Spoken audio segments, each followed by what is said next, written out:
Hey everyone, welcome to today's episode. Well, if you were like me, and you probably are, you have a lot of questions, a lot of concerns, or maybe you just feel clueless about this world of AI that's approaching. We are entering, if we're not already there, the age of AI. And if you are concerned, I think the next question is, who in the world do I ask? And what questions do I ask? And where do I go? And who can I trust? Well, I'm bringing someone in today to talk about these things, and it's someone that I've trusted. I've spent some time with him, and he's looking at this not only for the future of our children, but he's looking at it from a biblical worldview, which I think is incredible. We as the church have to understand what we believe and what's coming. And so Ryan is going to help us do that. Ryan Finley is joining me today, and he is the founder of Evergreen. He has been pondering after having been in Silicon Valley. He's really been watching what's happening and what's coming, and to the point that he stepped away because he wants to help parents understand what the future is going to look like and how to engage with our kids. Here's why I think this is important. If you don't know what's happening, you can't help your children. If we're not informed, we can't make informed decisions, and we can't pass information on. Knowing who to trust is just absolutely critical. And to know that there's someone in this space who's thinking about it from a biblical formation standpoint is so powerful. And I'm happy to have the conversation with him so that you can walk away with this information. Let's lean in and be informed.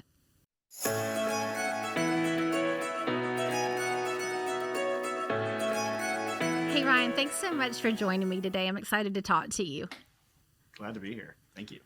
Awesome. So before we get started, I love what you're doing. It is so needed. The age of AI, parents are completely, what is coming and what is happening. But before we get into actually what you're doing and sort of why you're doing it, will you just give a little bit of your background and your history in this area, who you are and your background in this area? Yeah, sure. So I'm a husband, a father of three. I have a background in education. I taught for a number of years. And my dad taught for his whole career, so I kind of grew up in schools and thought, I'm never doing that. And then, of course, I did it for a little while. Never say never. Never say never, I know. But I also had sort of this entrepreneurial bent, which told me, I couldn't do 30 years in the same room. It's kind of like a prison sentence or you're a teacher. And so I decided I wanted to kind of go start things. And so I ended up teaching in Africa for a few years, ended up starting some schools there.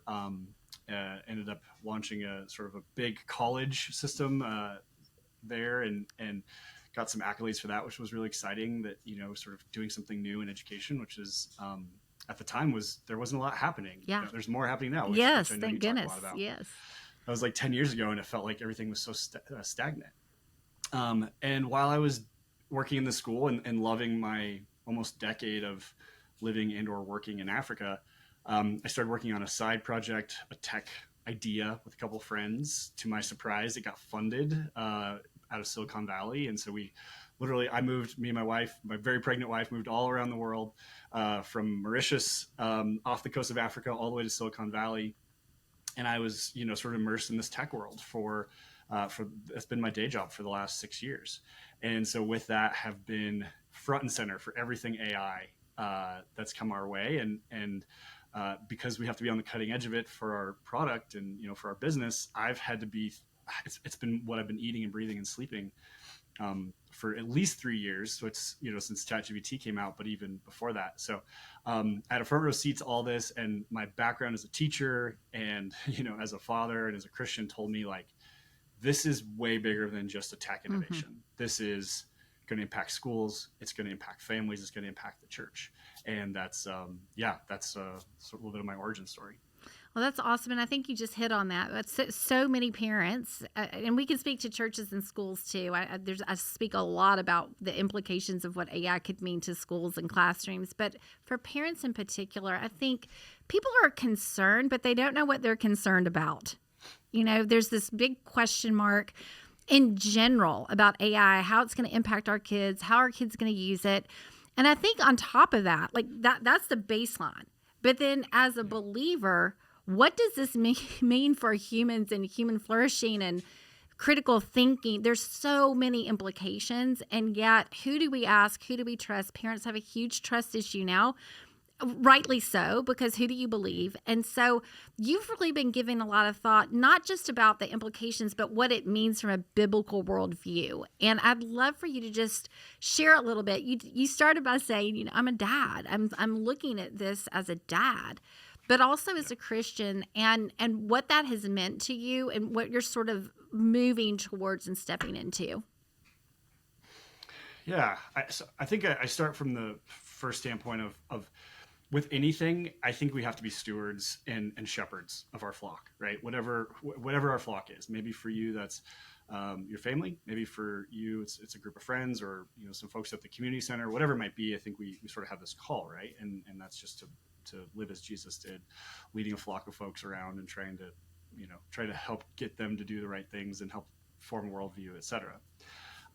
What I think is interesting about AI is it's most people are saying, I think outside the church, so the technical people, as well as some of the, big names in the church, are saying this is a world changing technology. This is something that is on the order of electricity, printing press, the alphabet, agriculture, right? So we're talking about the main things that make our world what it is today. And it's on the order of that. And I think that, I think the church just can't say nothing if we are actually in the midst of an anthropological event and a thing that the world before is not at all like the world after. And I think there's no body that cares about the whole human the way that the church does or should, right? No government, no school, no community organization, nobody cares about who you are 24 hours a day and who you are over a whole lifetime and over eternity. And so I think if we're at this critical moment where we've never seen anything like it, and it's going to be fundamentally altering afterward, who should be shepherding us collectively through this moment? It should be the church, because they care about who we are 24 hours a day, over time, over eternity. And so just for my theology of this is like, we have to lean in. And if we don't, we are ceding all this territory really to big tech and to like geopolitical forces. And I just think that that's not a good gambit for Christians and for the church. I love how you're framing that and sharing, and you believe this. I just want to get this out before we go on, to the degree that you have stepped away from what you were doing, correct? And like you're going on all in on helping people understand this because of what you know and what you've seen. Is that true? Yeah, I'm in my final days with my tech company. We're just sort of ending the agreements and things, but I've seen enough to know that like this is, if good folks who are in the know don't step forward, I'm very concerned about where we're headed. And so I'm just going to be, sort of a pebble in the, hopefully a pebble dropped in the water, and there are bigger, more knowledgeable people out there who should do the same, and who I think can have an outsized impact. But for me and what I know, knowing a bit about the technology, knowing about, what's it like to be raising a young family, what's it like to have been in schools, where I have worked and I have been doing work for the last couple of years, I feel like the highest and best use of my time, and really what the call of my heart is to step away from this tech world. I still need to be understanding of it. And I think for me being as knowledgeable as all those folks about what's happening helps me be sort of that sentry, or that watcher that's able to see the whole picture and able to point things out to folks. But I don't really want to be in that system, and I do want to be the person who's out there speaking what I know. Even if I'm a voice calling out in the desert, I want to be out there telling people like, hey, this is what you need to know, and this is what you need to watch out for.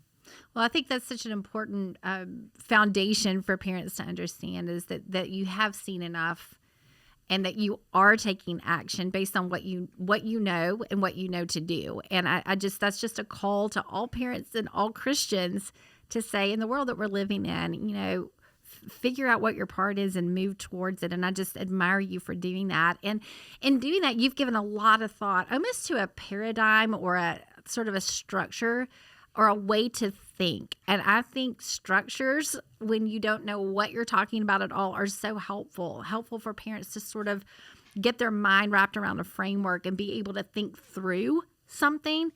And I would love for you to sort of walk us through what that framework is and how you came up with it and how that might help a parent think. Because you're not saying throw the baby out with the bathwater.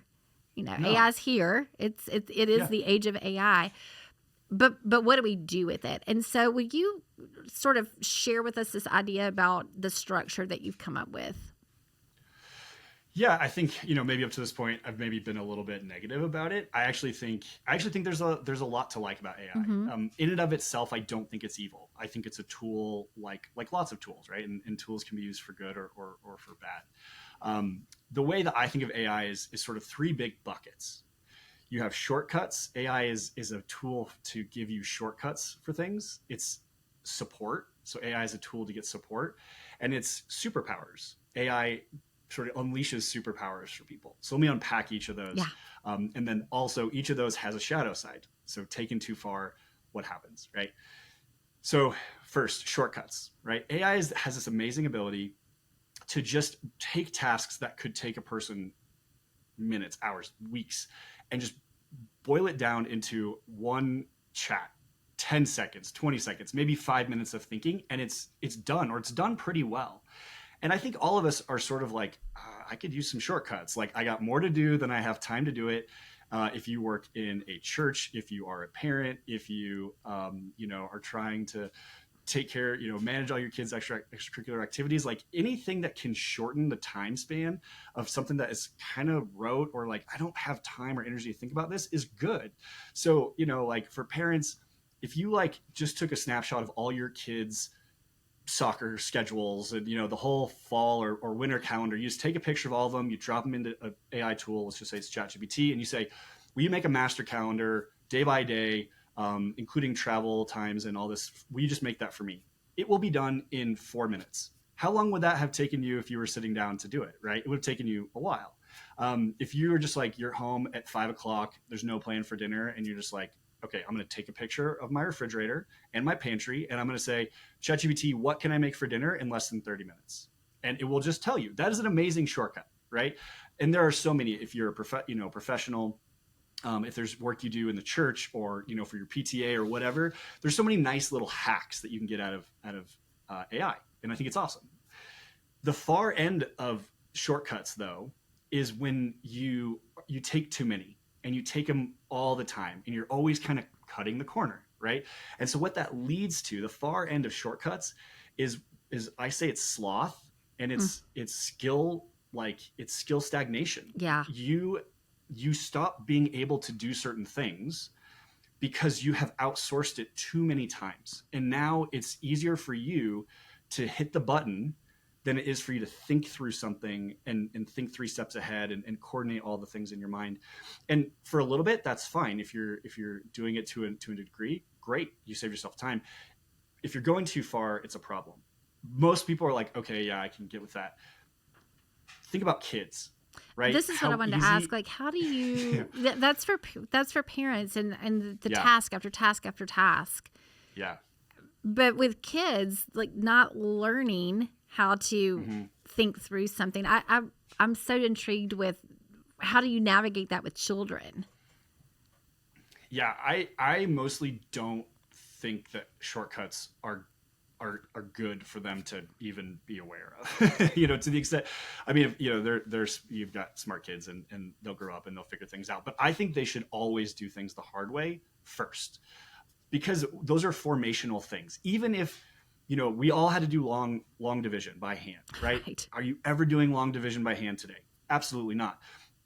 Part of what it was is you had to develop, you had to get your mind around a process. You had to build a practice of maybe going back and checking your work, right? These are actually human formation things. They're not just academic, because getting that number at the end of the day was only representative of the work that you put into it, right? So that work that you put into anything my daughter's learning to read right now. Every bit of work that she puts into that is going to pay off for her in umpteen different ways over her future. I don't think there's any good rationale to shortcut that process for her with AI. Is there a time and a place when I could say like, hey, I actually don't know why some words have a silent E at the end. Let's just go do a quick ask, and like that would be, I would be happy to do that with her. And I'm not a phonetic, I'm not a literacy teacher. I didn't teach. So like, let's go figure it out together. And that's a really like helpful shortcut to be like, this compiled all this research, years of history and weird, idiomatic things of English. And here's a quick answer. And then I can be like, oh, okay. Can you explain this? Help me explain this to a 5-year-old. Okay, great. That just like, it gave us a quick sort of answer. And maybe in the moment, if she's frustrated or we just need something, like we need a break or something, like that's a good use of it. And but it's I don't the want parent her doing that. Right. It's the parent, right. It's the parent leading saying, it. help me with this so that I can lead my child. We're doing it together. Not turning it over to the child. Right. No, doing it together is paramount for a long time. I won't necessarily draw the line in the sand, but I would say like double digits, be alongside the kid for any AI interaction, for lots of reasons we can talk about, but I think that's a really important point. So that's shortcuts. Okay. Do you want to move on, or should we hit another point there? I want to just add one thing about that, because I did a lot of research on what the definition of true education was, and in its original form when we started schools. And the one thing that blew parents' mind, there are 4 pillars of education, and if these 4 pillars aren't happening, it's not actually defined as education. One is instruction, one is correction. One is taking knowledge to a place of understanding. It's not just the knowledge. It's getting to the understanding. But the 4th one is the one that parents and students, when we would teach the students, would always sort of, look at us like we were crazy. But one of them was the formation of habits, or the formation of manners, the manner in which you're going to live. And I think what you're talking about with that one, especially with students, is literally the habit of thinking. You're forming the habit of thinking through something. You're forming the habit of having to stay focused on something until you understand it. There's so many habits that are being formed that if you shortcut early, they're literally laying tracks in your brain. The habit of attention.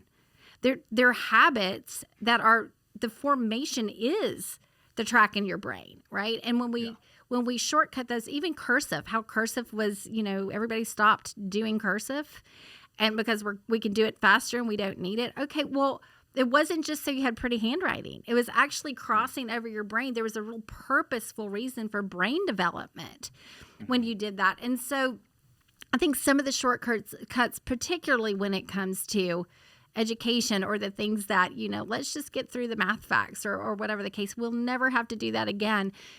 But that's not really the point. The point is what's being formed so that you can make wise decisions later about how you're going to use it. And I love how you're describing it, to say, let's help our kids understand it better from our perspective, but let's have them do the hard work. And that builds the resilience and all the other character traits that we're really talking about.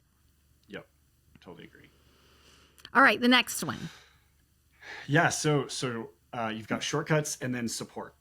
Right? AI has this amazing ability. It's been trained on the internet, right? It has read every academic paper that it could get its hand on, every book, et cetera. And so it has this vast world of knowledge. And there are times and places where we all need a bit of support from something that we don't have access to, or, like in proxy of an expert, right? And it could be like a land surveyor. It could be a lawyer. It could be an ADHD expert. Or somebody like that. And you're like, I just don't know anything about this. I don't even know where to start. Like, what's even a good question? Or like, is this document totally out of bounds? Or is there maybe some merits to this, right? And it's not in lieu of a doctor, a lawyer, somebody who's been professionally trained, right? I'm not saying that.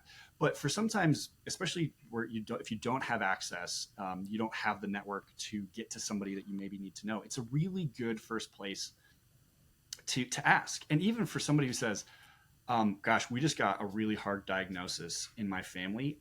How do I even talk to them about this? Because I don't even know where to start.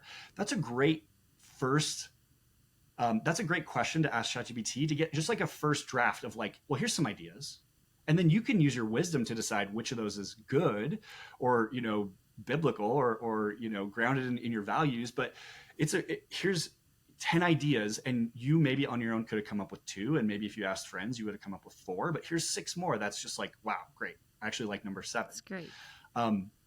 The problem with support oftentimes is we go to the well too often, right? Oh, I'll just ask ChatGPT that. My friend Jake, he's a master, sort of around the house kind of guy, fix it everything. And I was saying to him last night, like, if I start asking ChatGPT all the questions that I would rather ask, or that I would usually ask you, what happens is little by little our relationship maybe erodes, right? And we just don't have those random chances for me to stop by and get a drill, and then we talk a little bit about the kids, and then you invite me over for whatever. That connection, that small thing that I said, hey, could you tell me how do you do this, rivet thing or whatever? It's lost. And if you go far enough into going to AI for support for all the things, because it knows all the things, the far end of that is separation and silos, right? That we are severed from our community and the people who we would usually go to. And this is happening all of the time with kids and parents, husbands 100%, and wives. Yeah. They're saying, I don't know. And maybe it starts from an innocent place. I don't know how to talk to my mom about this. My husband is really touchy around this topic. How could I, maybe approach this? And it starts really innocently. And I'm not saying there's an inherent problem there. The problem is when you do it again and again and again, you're not talking to your coworker at all anymore. You're talking to ChatGPT about your coworker. And you're oftentimes getting into this world that it creates for you. That it's inherently separated from the human connection and from, sometimes like physical, in the real world, yes. but even just like relational connection. Okay. I'm going to just tell this is a little story that happened just yesterday. One of my daughters sick, and I was coming to town to film. She lives here. Had some soup that I had made. I'm like, I'm going to throw it in the car and make some soup. And I've been telling her, honey and hot tea or lemon or whatever, just doing the mom thing. And so yesterday I said to her, hey, Lil, I brought you some soup if you want to stop by and get it. And she said, hey, Mom, and she's talking about her boyfriend. And this is so great and so precious. And there's nothing critical. But my reaction to it was so interesting. She said that he brought some soup, brought some tea, brought some honey, like the things that I was bringing, which was awesome. I'm like, that's amazing.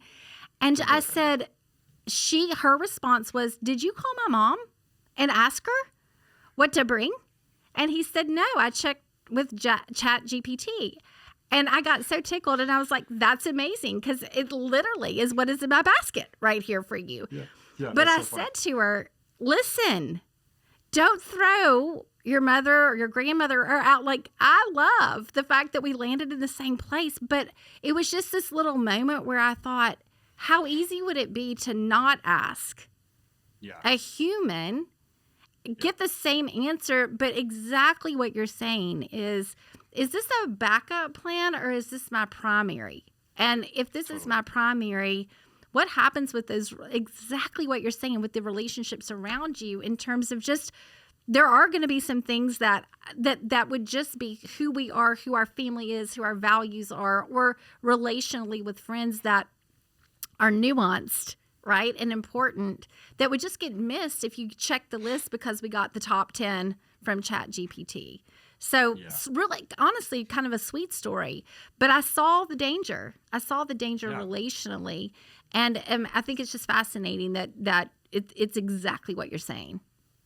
Yeah.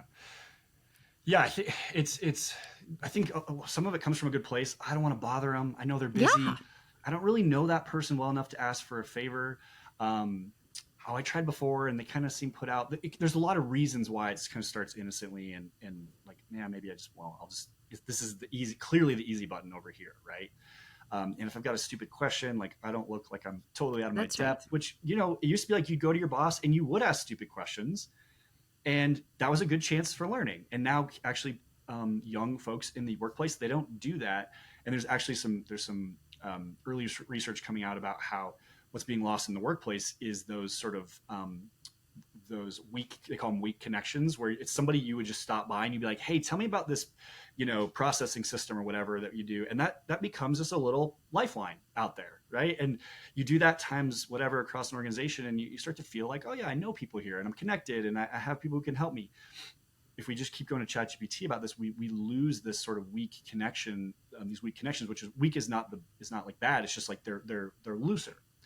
And the flip side, the long term effect of that is that research shows that actually a lot of times future job opportunities, investment opportunities, et cetera, come through the weak links who are like, oh yeah, I knew that person at that job or at that whatever, and they were just great. They were curious and they were fun, whatever.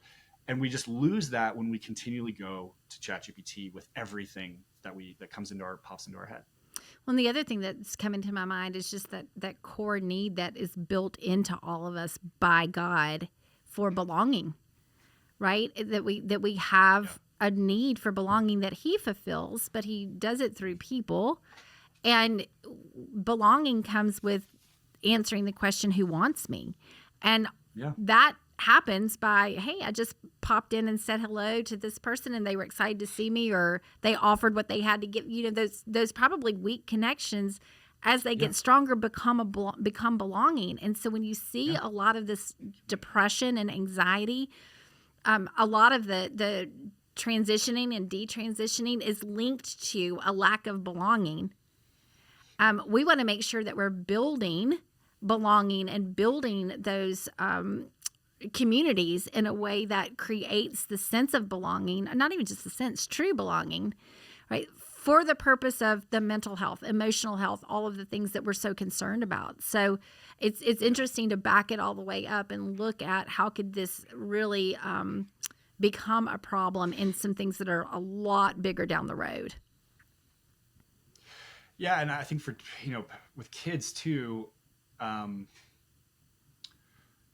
I think most parents feel like I need a village. I cannot do this all myself, right? And what I need in some cases is my kid to make a connection with one of my friends or somebody at church who's really good at woodworking, who's really good at music, whatever, and they sort of form a bond, and then they can also sort of help me, shape this kid of mine and point them in the right direction and encourage them and maybe give me some backup every now and then.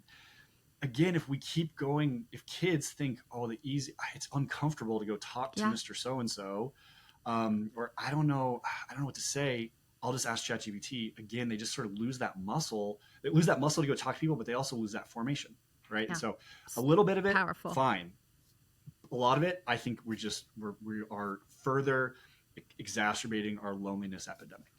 Okay. And number 3, there's a third. Yeah. So then the last one is superpowers, which is, sounds kind of cool. AI has this, again, being, trained on the world and has all this expert knowledge.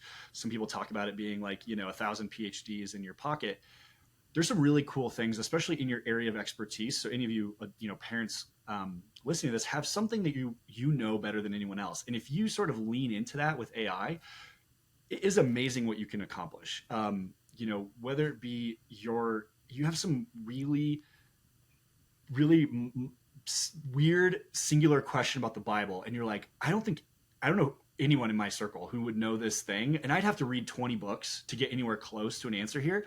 I'm going to ask ChatGPT about this one theological point, and I'm going to be able to find out through history, what have people been saying? And it can ask it to refer me to books that I can go get the primary source on this, right? That's really cool. You could say like you're planning a birthday party and, for your kid, and you want to create a super cool themed escape room kind of thing. And this, ChatGPT or AI tool would just give you the coolest sort of all end to end crazy escape room that would take you days to design. And here it is, for you to like shape and mold in a couple of minutes. Like there's some cool use cases of that.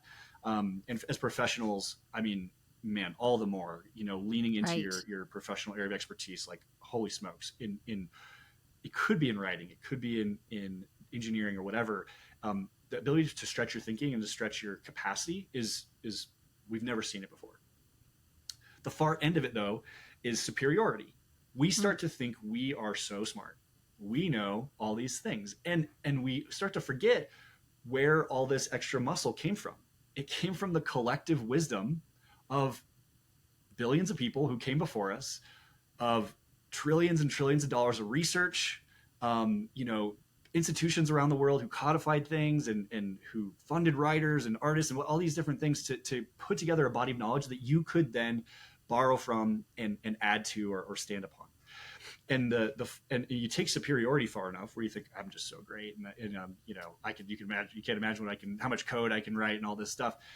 The far end of that is actually psychosis, and we see wow. there's stories in media of people who fall into this delusional thinking that they're a time bender. They have discovered new mathematical theorems that would allow for transportation. They are a misunderstood genius who's just ready to build the next cult. Like, it gets pretty dark if people get unmoored from reality, and like, you can do more than you are able to alone with AI. And I think there's a lot that can be used for good with that in your family, in your church, in your community. But you take that too far, and you are off the charts in terms of pride and really just like being totally disconnected from reality. And unfortunately, more and more of these stories are coming out, even from people you're like, they're not crazy, but they got sucked into this thing and they didn't stop to ask the question, like, is this going too far? I love this paradigm. I mean, it's something that for me, I know so little about AI. I use it a little bit here and there. I don't even know how much I want to know. It's just technology is hard for me, all of it. Yeah. But I love the fact that you can think through this paradigm, and it's easy, quite honestly. And if I can get my head around it, that's an easy way to have a conversation with my children.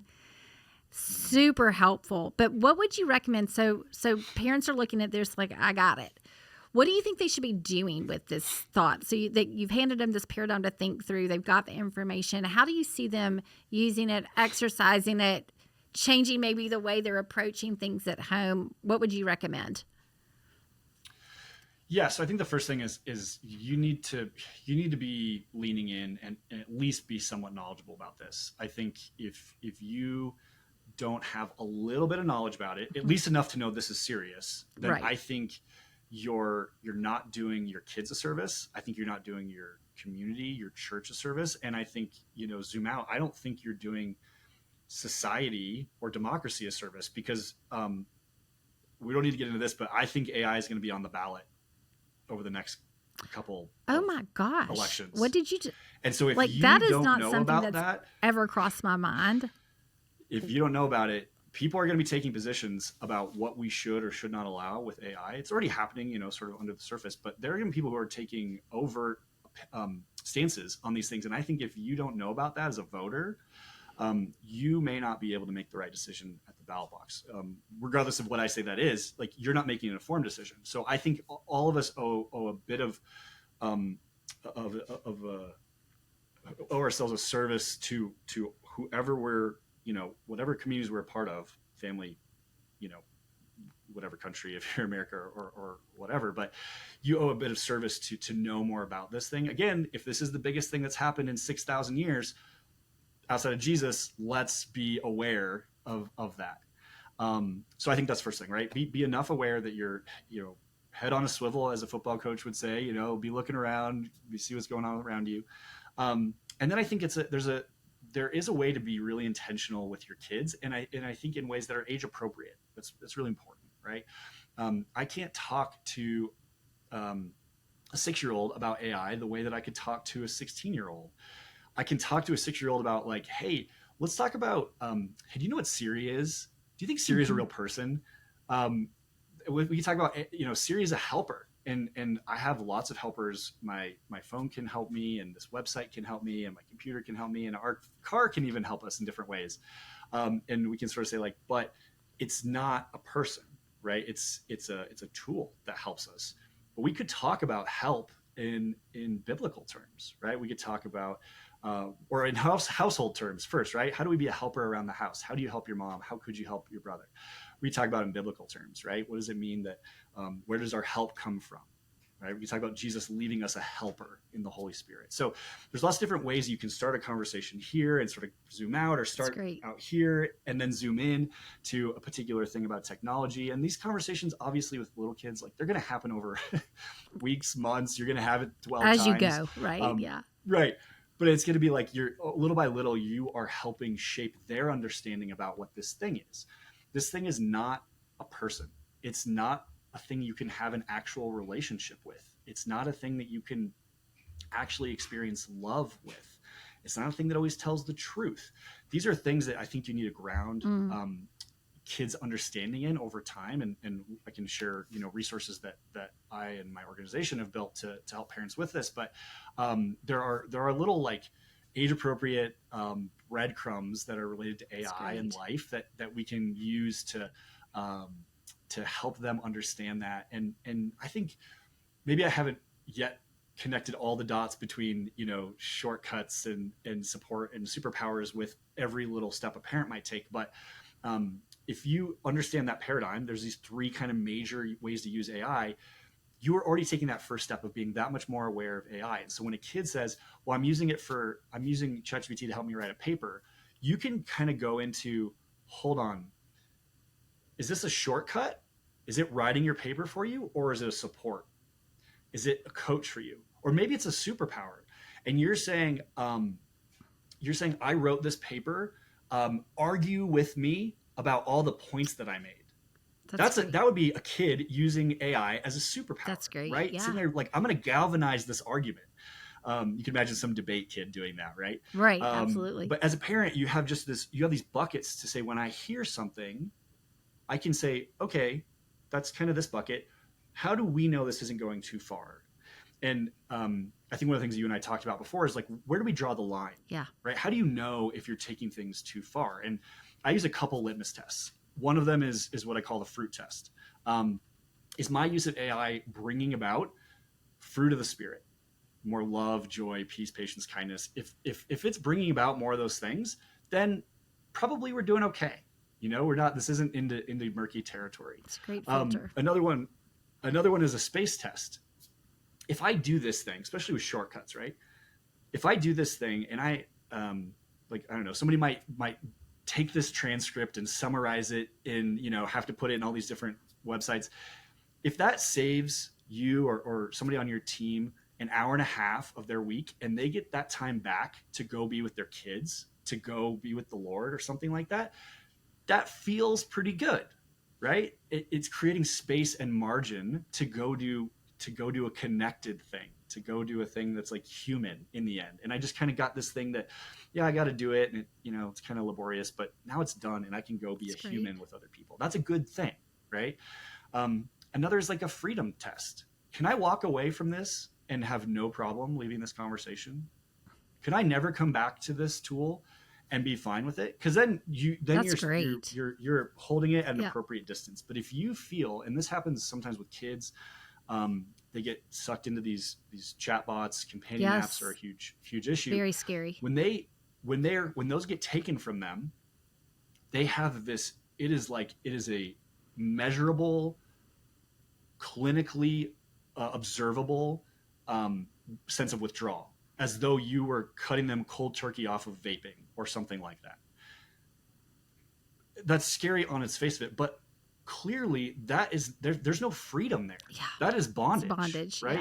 Yeah. You are tied to that thing, and if you can't walk away from it for a couple hours, or maybe hopefully a couple months, to let things sort of resettle, you are addicted. You are over your skis. Yeah, with that's this great. thing. Those are great filters. So I think there are a couple things that like that, and the older the kid, or for any adults out there who might be thinking about this, like you can view this with a lot more shades of gray and more nuance. But I think just a couple of these things that just sort of hold up the mirror and say like, hey, so what is this doing for you? What is the fruit of this in your life? How is this helping your family? Are you using this as an out to not have to talk to your spouse, and you're avoiding conflict that probably needs to happen? Or is this just like a little bit of like a reframe that's like, okay, good, I can actually be more articulate tonight when we have the conversation we need to have? And I think you asking those questions of yourselves helps you draw that line for yourself. That's great. I want to ask you one more question. Sure. So how are you helping? You started by talking about just the church.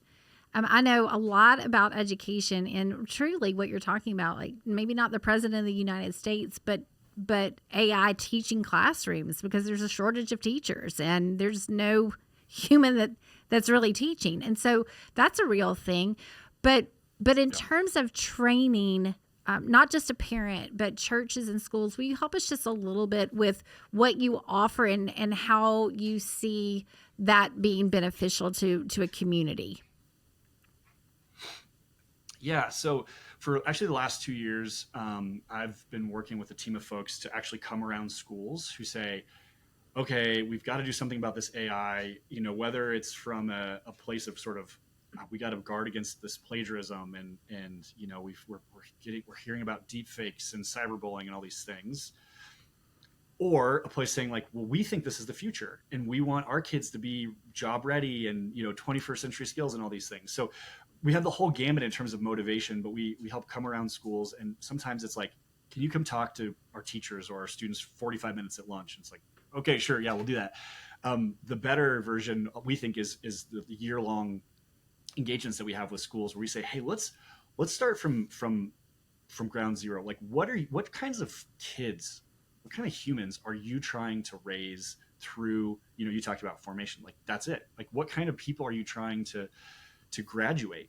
And some people call it like a graduate profile or something like that, but everyone has some vision, right? They that's why they join the micro school, or that's why Right. they're at the charter school or homeschool, right? They have a vision of what that is. And let's start there and say, okay, so you want kids who are critical thinkers, who don't go to a screen first, who are or who are expeditionary learners or Montessori, or they're hyper tech and they can like code and all these things. Okay, cool. Your AI approach has to flow down from that. That's great. That's a great filter. So let's start with, what kind of school do you have? And we all have our own interests and beliefs about what school, we want for our kids, and kids, different schools and all that. But let's get an AI policy that supports that. Let's get a professional development plan for your teachers that supports that. And then let's get a student plan or a programming approach that is down, flows down from that. Okay. and gets kids to actually shapes them up to be what you want them to be. What the goal is. Yeah, right. And just, you want all these things to be in alignment, right? Just it's kind of makes sense. But a lot of times people jump to, hey, what tool should we get? Or how do you make sure the kids aren't looking at bad stuff, or whatever, talking to ChatGPT about dirty things? It's like, okay, well, maybe let's just go, no, just everyone close your computer first. Why would you use AI at all? And then let's have a maybe uncomfortable conversation about that. But what it really does is it reveals values, right? Yeah. And then we start from that conversation. That's great. In churches, that work is actually, to be honest, just beginning. Okay. And because it's there are connections with a lot of the work that happens in schools with what happens in church, right? There are classrooms in church. There's a back office at church. There's planning for sessions and lessons in church. And so there's a lot of things that map, and that work is actually just beginning. But what we've done in the meantime, because we think that parents being at the forefront, or like right alongside the school and the church is so important. And there are a lot of times in with school leaders I talk to, God love them, and even church leaders I talk to, they're like, parents are second, third in line. And it's not because I think anything badly of them or I'm trying to hide anything from them. Like, I'm just trying to start with, what do I have here? I have control over my staff. I have control over my time with people. And then, what happens then is like, okay, parent involvement, right? So we think that we got to sort of shoot the corner, get around and come alongside the church and the school to say, hey, parents, here are things that you need to know, because there's a lot that's happening outside of 8 to 3:30 or Sunday morning 9 to 11:30. There's so much that's happening in the way of the things I talked about, like addictions, AI relationships, and kids being coached from, hey, I'm feeling sad, literally being coached into like suicide, 100%. preparations. And I think parents unfortunately too unaware at this point still about what's happening there, that's outside of the school or church auspices. And I'm just really passionate about making sure that parents know they can be that leader. I know that's something you care a lot about, but they're informed, right? It's not just like we got to take charge, sure, but let's know what we're taking charge about. Right, Let's you have to be informed to make informed decisions. So awesome. Right, this is incredible work. It's so needed. I think parents are searching, and I've said it once, I've said it a million times at this point. Every single time I talk to parents, they're asking about technology, and I don't think it's that parents don't want to know. I mean, sometimes I do think parents are scared, and then the fear causes them to think, well, I can't do anything about it, so I'd just rather not know. I do think that happens. But a lot of times it's just, what are the questions we should be asking, and where do we go to ask them? And so I appreciate so much the fact that you're a resource and that you're building resources to do this, and that you've taken what you've been on the forefront of and have learned, and you're saying, hey, I'm going to do something with this for the body of Christ. And so I appreciate you being on today and sharing. And you want to tell people just real quick where to find you? Yeah, so my organization is Evergreen. You can find me at evergreen.faith. And that's a good sort of connecting point to whether you're a parent or a pastor, or maybe you're connected into a big parochial school or Christian school. We want to provide resources for any one of those folks, because everyone needs to be doing the work on this one. Awesome. Well, thank you so much for being with me today. I really appreciate it. Yeah. Thanks, Suzanne. Okay, parents, I hope that was truly informative to you. I don't know about you, but you probably saw me do a complete stopgap when he talked about AI as really a framework that we were going to have to consider politically.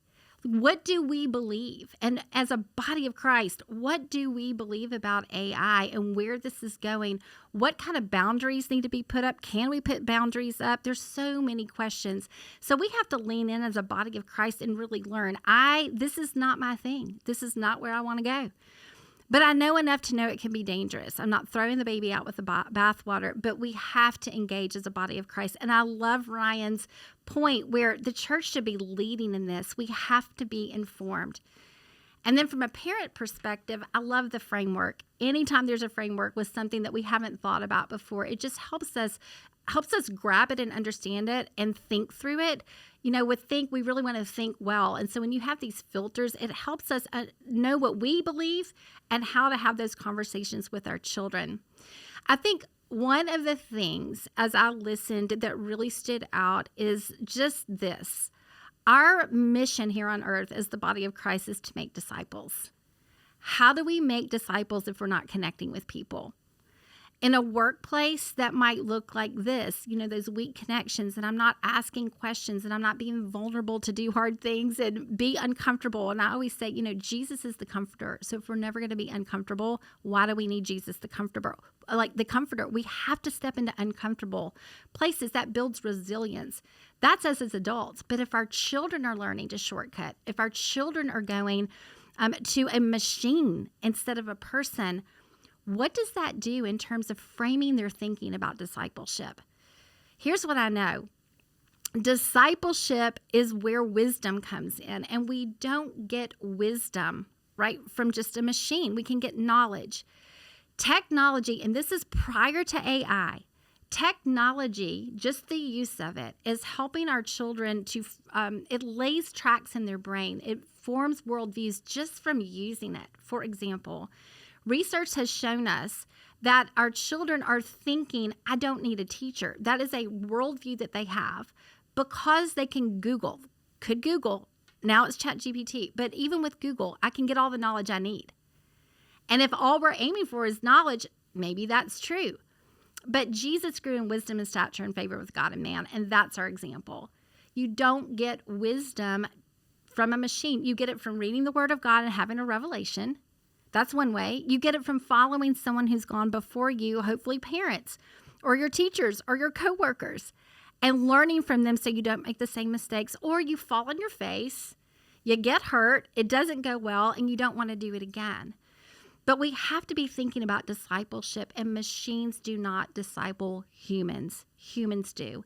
And so parents, I pray that you will lean in on this, that you'll take a stand on what you believe about AI, that you'll learn enough about it to have an opinion, and that maybe you'll use this framework to sort of run that personal test on yourself, but also to train your children. And throughout this whole new venture that we're walking into, the age of AI, I pray that you'll do the work that you need to do to be able to parent with purpose, disciple with direction, and leave an intentional legacy.